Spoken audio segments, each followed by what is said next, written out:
Hi, thank you for showing interest in our research. My name is Celia Huang, and I'm with my colleagues Elizabeth Tinoco and Gina Achmayor. We're fourth-year pharmacy students at UCSF, and our research is titled Cost-Effectiveness Analysis of Amputation Risk and Cardiovascular Benefits with Canagliflozin in Patients with Type 2 Diabetes. Just to give you a bit of background, canagliflozin, or brand name Invokana, is a sodium glucose transporter inhibitor.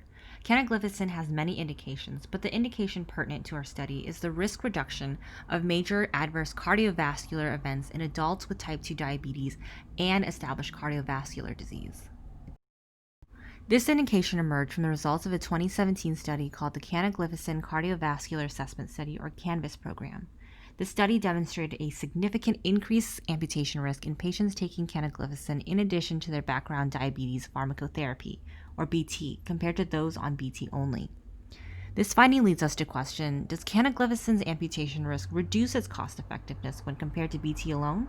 And secondly, does canagliflozin's amputation risk outweigh its cardiovascular?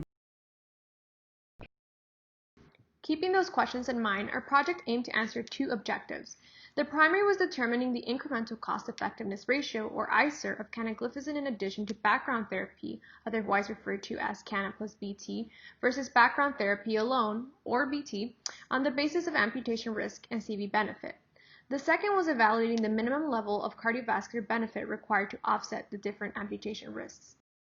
To answer these questions, we constructed two 6-state Markov models using a payer perspective and an 84-month time horizon with a willingness to pay threshold, or WTP, of $100,000.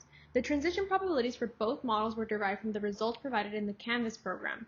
The base case model was reflective of values found in literature, while inputs for the maximum benefit model were derived via mathematical manipulation of those used for the base case model.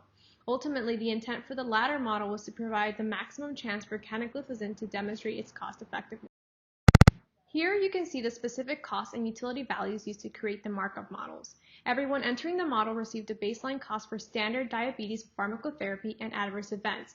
Those going into the treatment group received a monthly cost for canagliflozin, and depending on the translational probabilities, each hypothetical person received an additional cost per event experience.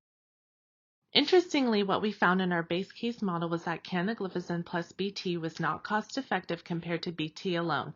The ICER for canagliflozin exceeded the WTP threshold at a value of $1,294,370.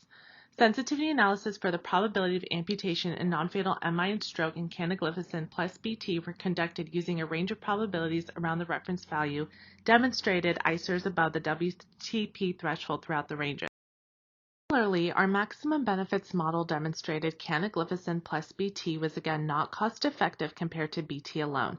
The ICER for canagliflozin exceeded the WTP at a value of $524,220.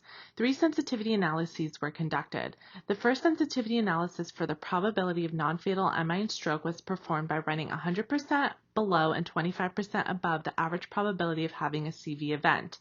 Canagliflozin plus BT was not cost-effective at probabilities exceeding 0.00064, which included our reference value.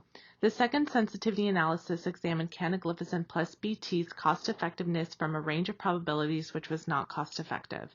The last sensitivity analysis examined canagliflozin plus BT's cost-effectiveness from a range of canagliflozin costs and found that canagliflozin was not cost-effective from costs exceeding $64.75, which included our reference value.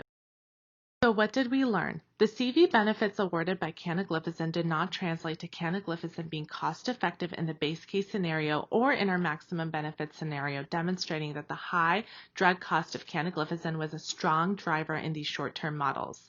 Our model was not sensitive to the trade-offs and probability of amputation and CV risk with the use of canagliflozin and was never cost-effective compared to BT.